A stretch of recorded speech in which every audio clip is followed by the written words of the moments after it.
Evening everyone. आज हम सामान्य कारक की विशेषताओं के बारे में पढ़ेंगे, क्योंकि कल हमने सामान्य कारक के बारे में पढ़ा था। तो आज हम सामान्य कारक की विशेषताओं के बारे में पढ़ेंगे। तो चलिए स्टार्ट करते हैं। सामान्य कारक की विशेषता निम्नलिखित है। सामान्य कारक जन्मजात योग्यता है। इस कारक पर किसी तरह के शिक्षण, प्रशिक्षण, पूर्व अनुभव आदि का प्रभाव नहीं पड़ता। मतलब जिस व्यक्ति में सामान्य कारक जैसा है वो उसी रूप में रहेगा, उसे हम बदल नहीं सकते। दूसरा है, प्रत्येक व्यक्ति में सामान्य कारक की मात्रा निश्चित होती है, परंतु अलग अलग होती है।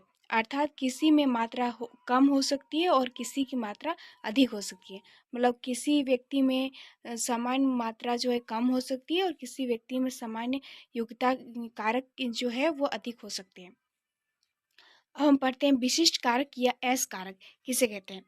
एक्सपेरिमेंट का यह भी कहना था प्रत्येक मानसिक कार्य करने में कुछ विशिष्टता की भी आवश्यकता पड़ती है, क्योंकि मानसिक कार्य एक दूसरे से कुछ न कुछ भिन्न होते हैं। एक्सपेरिमेंट ने इसे ही एस कारक का नाम दिया है।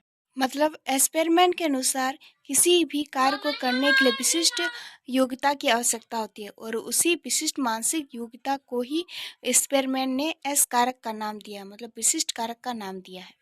अब हम विशिष्ट कारक की विशेषताएं देखते हैं। पहला विशेषता, एक ही व्यक्ति में विशिष्ट कारक की मात्रा भिन्न भिन्न हो सकती है, क्योंकि एक व्यक्ति में गाना गाने की विशिष्ट कारक अधिक हो सकता है, परंतु उसी व्यक्ति में पेंटिंग क्रिया के लिए जिस विशिष्ट कारक की आवश्यकता होती है उसकी मात्रा कम हो सकती है।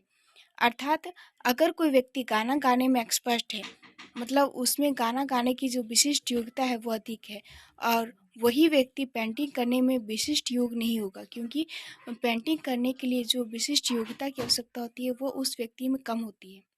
ठीक है।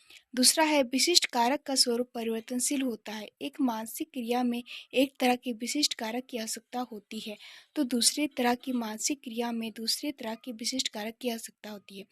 यानी कि अलग अलग क्रिया करने में अलग अलग विशिष्ट कारक की आवश्यकता होती है। तीसरा, विशिष्ट कारक पर व्यक्ति के प्रशिक्षण, पूर्व अनुभव आदि का काफ़ी प्रभाव पड़ता है। अर्थात प्रशिक्षण देखकर हम किसी खास मानसिक कार्य की मात्रा को बढ़ा सकते हैं। उदाहरण के लिए, प्रशिक्षण देखकर हम किसी व्यक्ति को अच्छा तबला वादक या फिर गायक बना सकते हैं। आज हमें मुख्य रूप से देखा कि सामान्य कारक जो होते हैं वो परिवर्तनशील नहीं होते, मतलब हम सामान्य कारक को परिवर्तन नहीं कर सकते, जबकि विशिष्ट कारक को हम प्रशिक्षण देकर परिवर्तन कर सकते हैं।